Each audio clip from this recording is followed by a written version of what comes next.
Alrighty, welcome back everybody. This is episode Sweet 16, and you know what they say. Some people say that when you hit 16 you've made it, so we'll take that. But no, we're happy to be here, episode 16. So yeah, it's been about 4 months now that we've been doing this. I felt like Sweet 16, we got Kevin. Look at the way he dresses. I'm like, me and Anthony had to run out, get suits on, get jackets. Yeah. We're like, oh man, I saw Kevin walking. He looked like he was the president of the NFL here. I'm like, Jesus Lord.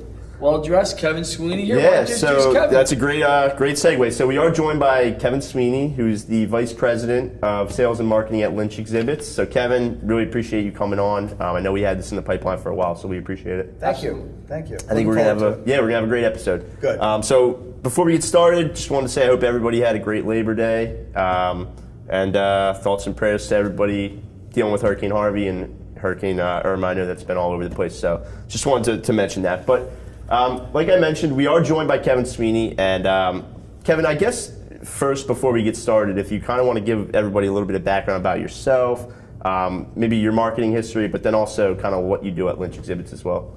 Before you do that, let me explain why we brought Kevin on. Sure. So I met Kevin, about 6 years ago? So I met Kevin on a mutual account about 6 years ago, and we and Kevin work now on a few accounts together. And Kevin brought a different side from the retail side of things that, whereas digital marketers, we represent retail companies all the time, right. And but we represent really their online brand. How do we get their retail location, brand online, their products and services, create great online experiences? And when the first time I met Kevin, he came from the polar end of what we were saying. And he's like, well, that doesn't coordinate with the brand in the store, and that doesn't coordinate with the brand that we're building. And I'm like, okay. And then I got to know you more and more. There wasn't just Kevin talking BS. It was, I seen true and true. You tested it, you tried it, and you built these stores. And that experience in those stores, that was pretty amazing. And so it was a no-brainer. Me and Kevin just worked on an account together. I said, Kevin, we'd like coming on the show and coming from a different angle with me and Anthony, because me and Anthony always are talking about the online part, and we understand the retail location part goes online. But I think your perspective and your background definitely lets retailers know, hey, listen, you might really want to pay attention to what's going on in your store, because it starts with that experience. I mean, correct me if I'm wrong. Absolutely, Lance. I mean, with my background in experiential marketing and brand, tying the two together and understanding that, everything speaks, and every touch point the customer has is a powerful brand experience, right? It brings us closer to making that conversion, right? Whether that's online or whether that's in store. But again, to be able to replicate a hands-on, memorable experience, we need to really understand, how do you get the products in the hands of the customers? They need to hold it, touch it, hear it, see it. Things that can't be represented in an online fashion. Explain to people what it is you actually do, Kevin, because I don't think a lot of our viewers know what you actually do and what that experience is. So explain to them. Well, at Lynch, we build the exhibits, displays, and spaces, as you see behind us here, that help companies and institutions generate business opportunity through starting or nurturing or solidifying relationships with customers. Okay. So mostly, I guess that covers trade shows. It does. It covers trade shows where we actually design and build the exhibitry. It covers retail, where we will handle a full gamut of retail, from the complete store, as we worked on, down to the actual shelf units or in-store floor units, pop-up shops, shop-in-shops, which are very popular right now. And then we expand that experiential space into what we call spaces. And that is more your corporate environments, whether those be executive briefing centers or institutional spaces, i.e. museums, science centers, or sponsorship venues, like a corner sponsorship at MetLife Stadium that we do the build out for Verizon. Okay. Very cool. So I think, it's a great point. Like you mentioned, even now with online shopping, just kind of on a massive rise. Like it's no secret. I think people are doing a lot more creative things with their retail spaces to get people to actually come in and to make the experience of actually shopping more personalized and just a better experience.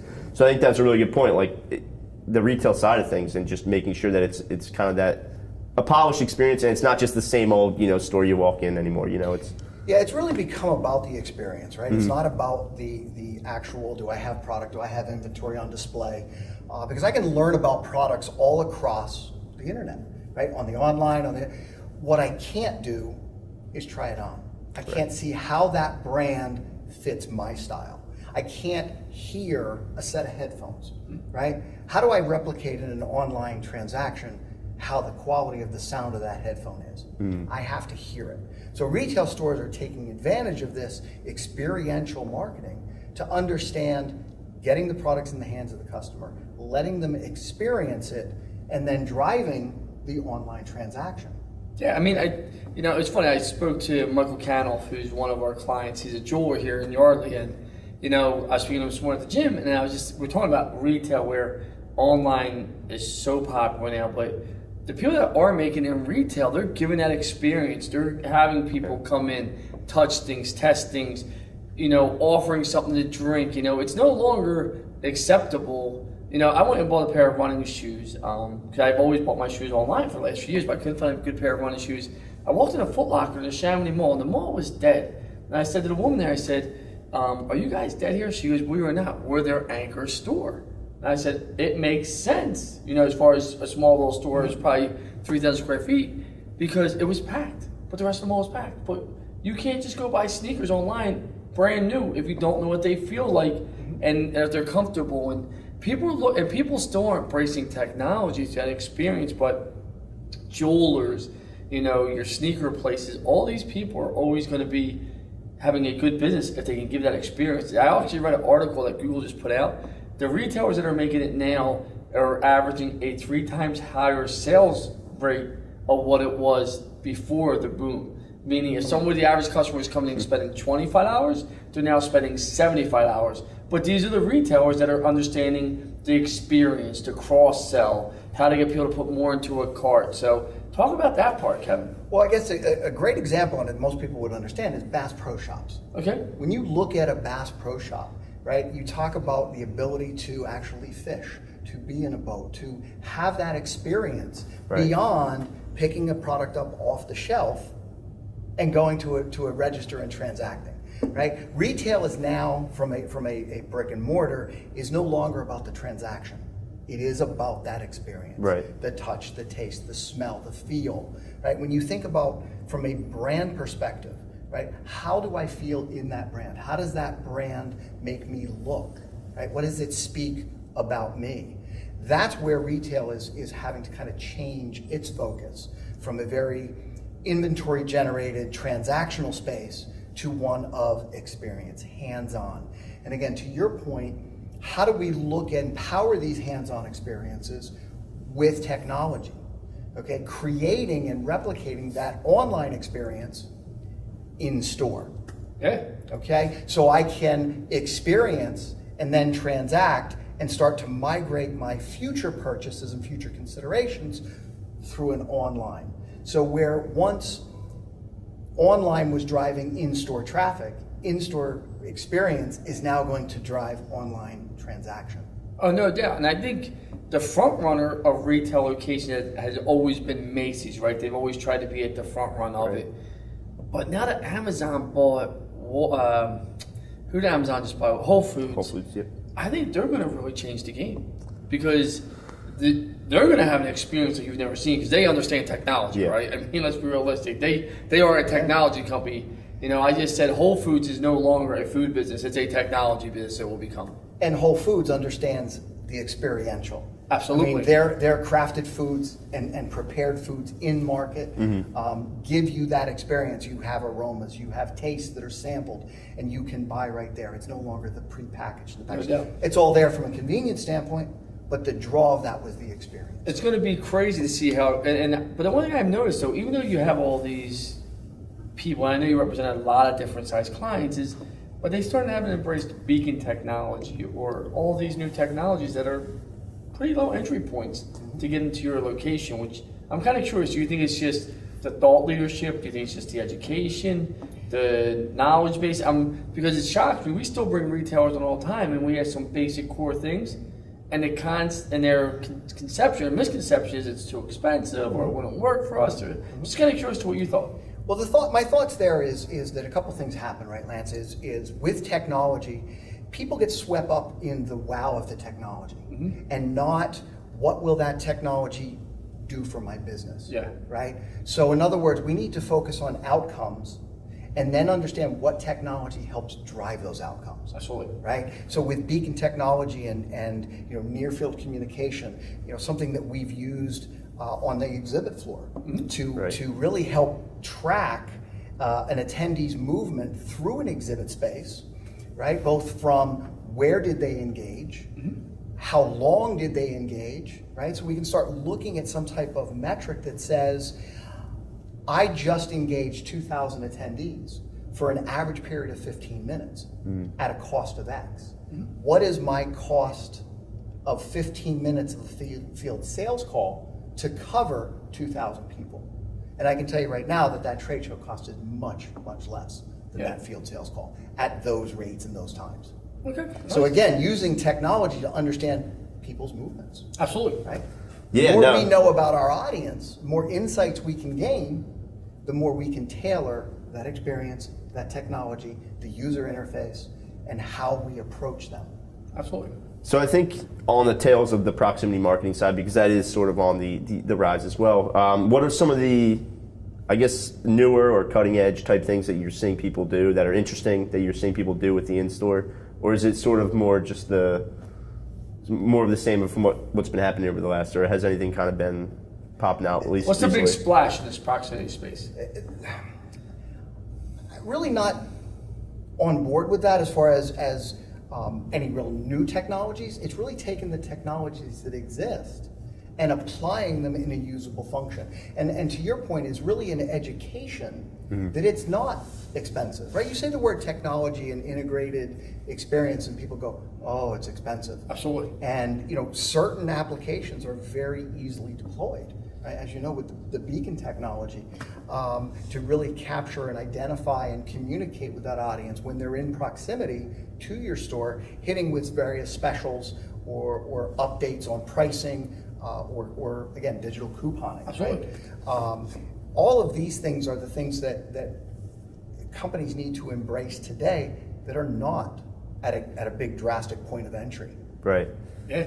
And then we kind of talked before as well, just briefly, about some of the challenges, I guess, that this type of industry or this type of marketplace faces. I know one of the biggest and most glaring ones we talked about, which is ROI. Someone sees a display, whether it's a trade show or whatever it might be, it's sort of hard to translate that, whether they talk to a salesperson on the phone later on or whether they went and saw you on social media or whatever. I guess there's two things I would definitely want to touch on before we go into is the ROI factor, because that has to be challenging for you when someone comes to hey Kevin, I want this awesome trade show booth and let's set it up, and then all of a sudden they can't measure the ROI on the wow factor there, which me as a person that has a trade show, we go to trade shows, we have a booth, I understand the brand part, and you can talk about that. And then the second part, I guess, is what's the process? And I know the process, I haven't now through it twice, but what is the process actually of getting a booth done and budget, and how does that all work, and branding? I mean, I think those are two glaring questions our users probably want to know. Well, let's address the ROI first, and let's understand that because I think it beckons just the definition, right? Return on investment is really that accounting function, right? Of I spend X, I have Y as a return. Absolutely. Okay. To create that correlation and that connection in at least the trade show and event space becomes very difficult. The reason being is that moment in time where I create an experience and an engagement, there are so many influences that lead up to the point of transaction. Right. Okay. You have sales follow-up. Sales' ability to actually understand customer need. You have product inventory issues. You have other marketing influences from the online standpoint, from traditional marketing standpoint. You have economic impacts, whether those be events that happen, such as weather, right? Can compete with that. As we were talking earlier, how do I measure the value, right, of my experience if the transaction didn't happen? Does that mean the experience was not a positive one? So what we like to do is take a step back and look at a couple key factors, right? Did we impact the brand? right? What brand health measures can be impacted here? Secondly, we want to look at opportunity generation, right? What opportunities did we generate through our activities? And what I mean by that is we have, let's say, 2,000 people come by the exhibit that we actually speak to. And of those 2,000 people, we've identified where they are in the buying cycle, who they are as whether they are influencers or actual decision makers, right? And then understand through our data analytics of a company what their average cost of sale is. We then look at their average conversion rates. Start applying the average conversion rate against the average cost of sale, against the number of people attended, engaged, and now we start looking at a total number of dollar opportunity generation. Absolutely. So now at a $2 million spend at a trade show, we can look at a $50 million opportunity generation. Now where that converts downstream, we certainly want to track and follow, but the power of the experience is in the opportunity generation. Okay. Makes sense, yeah. So let's go through the process now. When someone contacts you, what's normally the process? Process is really starts with a key discovery, right? We want to dive deep into that organization, really understand their target audience, understand the goals and objectives that are really, that should be the drivers of why they're participating, right? Without understanding that, we cannot build an experience designed for that audience, right? So after discovery, we go through a creative process, and that creative process really starts to apply this thinking both from a creative insight standpoint and a spatial strategy to understand movements, understand people flow. We really take people through an attract, right? How are we going to get them to stop and break their predisposition, right? How are we going to engage them? What does that look like? What is our engagement? Is it powered by technology? Is it one-on-one? Do we talk across the desk? Do we talk shoulder to shoulder, right? What is that true engagement look like? What's our desired effect? Why are we doing all this? What is the outcome that we're looking to generate? And then the last, and this is the part sometimes missed, is what's our relation? How are we building a relation beyond that moment in time? How are we going to continue to market to them coming around to the next event, since most events are on an annualized basis? Correct. Okay. Once we have all settled on design and costing against it, we're looking at build methodologies, material finishes. One of the biggest costs of a trade show program naturally is the usage costs. I've got to ship it across the country. I've got to set it up in a city. I've got to take it back down after 3 days, return it home, and do this over a multitude of shows, right? So those ongoing costs have to be addressed, again, on that front end. Can't wait till the back end. So that really is, in a nutshell, kind of the end-to-end process. I know you do stores. I mean, before you jump in, because I was impressed by the last store you did. We worked on together. We did the digital. You did the store. I think we can't say the name of the stores just for whatever reason, but I was impressed by how you took the concept from beginning to end. I mean, that's not just a trade show. I mean, you put the shelving together, you put the layout together, you actually modeled the whole entire store from you walk in to where the registers were, to where all the product was. I mean, is that common, or is that kind of out of your wheelhouse? No, that really is part of it. And again, that's where that spatial strategy comes in. Okay. Understanding how placement within a store actually operates. And this store had another layer of complexity, is that we were looking to roll this out at a multitude of locations that potentially had different footprints. Okay. So how do we maximize our impact in store, but also look at and take advantage of any cost considerations or cost efficiencies through the build process? So again, building everything in a modular nature, right, where there were actual physical components, and then those components get reconfigured based on the store, based on the flow, based on where they are within that store and what the traffic patterns will look like. Awesome. Well, we appreciate you coming. The few stores I saw you did for them were incredible, and I love the layout. So very impressive. Thank you. Yeah, absolutely. I've been filtering through some of the examples here behind us, so people will be able to see it as well. I guess just one last question that I had for the retail side, because you talked about the process for the trade show. Is it similar on the retail side, or do you split up like the different stations, or what their desired outcome is for someone trying on a pair of headphones or something like that? It's very similar in the process to, again, understand the products themselves. What are those key attributes that are going to drive point of consideration? Either way, and again, most of our clients we work with that have a physical or tangible product, right? So again, whether it's at a trade show or retail, getting that product in the hands of the customer Right. is critical, right? Because that's where the experience starts. That's when it becomes closest to you and becomes part of you, which help drive that emotional decision to make a purchase. Makes sense. Well, Kevin, I appreciate all the talk on experiential marketing, because that's something that I know that I've taken a pretty big interest in over the last year or so. So it's nice to talk to somebody who's been doing it.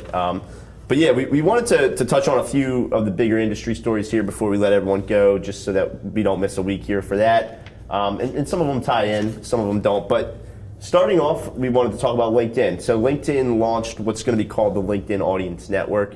Very, very similar to what Facebook launched in 2014. And basically, to start out, there's going to be, they quote, tens of thousands of sites. It's going to be a lot of websites out there within that network where you can use the data taken from LinkedIn, so all that information you have on income and job title and demographic, and you can use that to network off of LinkedIn now on these other websites as well. Yeah, I think obviously Google offers this product. Yep. Facebook offers this product.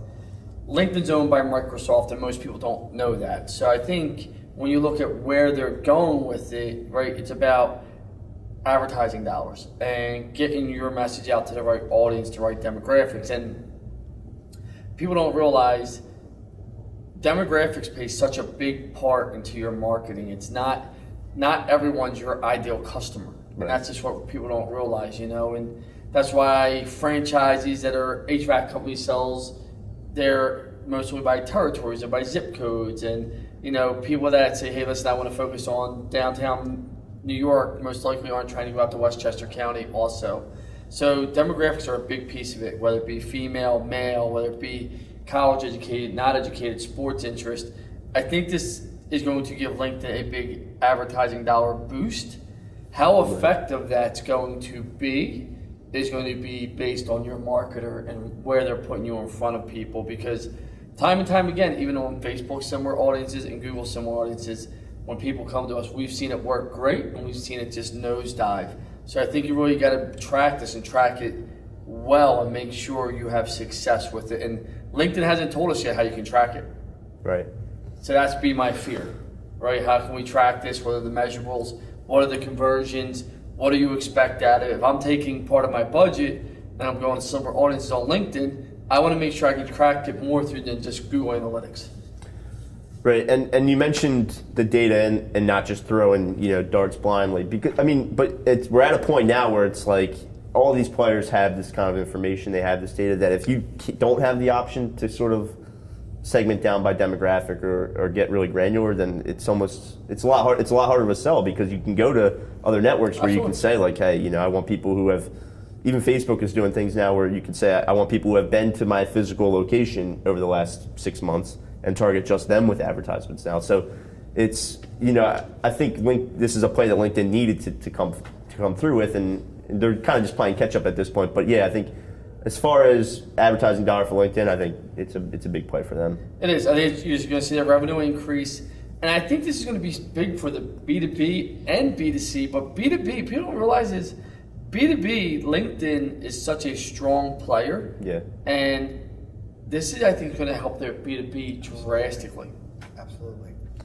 Yeah, so, and great point too, because I think people are sort of stuck in this mindset that LinkedIn is going to help me get a job and that's kind of it. But there's so much, lead generation, or there's a lot of potential just on the entire network. And you can see the rise of LinkedIn as well, and the users that they're getting. I think that mindset's sort of starting to shift a little bit as well. To people, it's not just a place to, I can go to get a job or whatever. LinkedIn isn't big in the e-commerce space at all yet. Right. They just have not made that barrier to entry. But in the lead generation for people with healthcare, insurance, some of these service-based businesses, digital marketing, even roofers and plumbers, and some of these, when it's not emergency, but for accounting firms and payroll companies, LinkedIn is a big business for them. Huge business. Yeah. And done correctly, it works. The issue is the advertising cost on LinkedIn is relatively normally high, and the conversion Right. rate is normally higher than that of Google or Facebook or Bing or some of these other players right now. So Yeah. I think it's where LinkedIn really has to figure out how can I get my costs down per conversion, make the barrier to entry more affordable for the masses, and they're going to skyrocket. I think this is part of that play. Yeah, no, I mean you see it all the time. Even their daily budget is, a lot higher than minimum than all the other players. So it's typically a lot higher. But yeah, we're gonna have to keep an eye on it. I mean, this is like I was saying, this is their jumping off point, at least in their announcement. Where they're gonna grow their network of sites that you can advertise through. Absolutely. But we'll have to see. Also wanted to touch on, because WhatsApp's been all over the news this week, really the last couple of months, with them testing verified business accounts and then talking about creating a business app or an app for businesses. The reason why it caught my attention is because I was always stuck in this mentality that WhatsApp is, I mean, you guys mentioned you travel out of the country a lot more than I do, so you use it for international purposes, or it's great for that use case. But in my mindset, I kind of just thought, middle schoolers use it to communicate who have iPods and they don't have phones yet, or whatever it is. But the stat that really hit me was, I guess, that it's got over 1 billion active daily users. So over 1 billion people that use it every day, which is pretty astounding when you think about it. So It's 3 times the American population that's what I mean. every day using it. So it's definitely being used, and I guess at this point it's never really made a lot of money as far as advertising. They took away their subscription fee when Facebook bought it. That was the first thing they got rid of. But now they're going to say, okay, let's see how we can maybe monetize this thing. So I think they're going to offer it up for businesses to use as customer support or whatever it is. Well, I mean, I think this is where they're going to really make their entry barriers at the enterprise level, right? I mean, like the first thing you said when you say is, I used WhatsApp to cross-channel with some of my other people in other countries, and same reason I've used WhatsApp, and this app is growing fast, and it's growing viciously, and more people are using it. And in China or Japan, I forget the country, they actually have an app that you can actually pay on, similar to WhatsApp, where you pay your dentist through it, you can communicate through it, you can book appointments through it. It gives you everything. And I think Facebook, that owns WhatsApp, is going to say, okay, we have Facebook for social here, but almost like Google Intelligence, artificial intelligence, and Google Assist, that's going to be able to do all these things for you, and people haven't caught on. Well, you got 1 billion users a day on WhatsApp app. Well, it makes it real simple for them to say, okay, let's integrate payments to people through it, right? Why? Yeah. Why use PayPal? Okay, I can use my app right here. Why not be able to schedule appointments right through here? Next is calling, which you already can, but now video calls, whatever it may be, and keep making it better and better. People don't realize to have a billion people using your technology a day is huge. Oh, absolutely. It's huge. 1 billion people using your technology a day, that's a lot of people. Now it's a matter of formatting it, making the usage better, and then taking those advertising dollars right from it, and big companies will pay for it. No different than Skype, right? When we paid for Skype 10 years ago. I mean, I had a subscription to Skype. Did you? I mean, everyone had a subscription to Skype. So yeah, and you mentioned the WeChat from China, and it's literally like their staple app out there. A lot of people say that they can't live without it, and because it does all those things, and I guess they see everyone using WhatsApp, they see the marketplace. It's just going to be a matter of whether they can get sort of, I guess, the United States to get into the mentality of I need sort of this sort it's of an not even app. the United States that are using this. This is all over the world. Global. And Right. that's what people don't realize. This is global. See, WeChat is in China, and they're killing it, right? And China's population is big, and it's massive, and they're doing, but China doesn't allow their technology roll out, Right. right?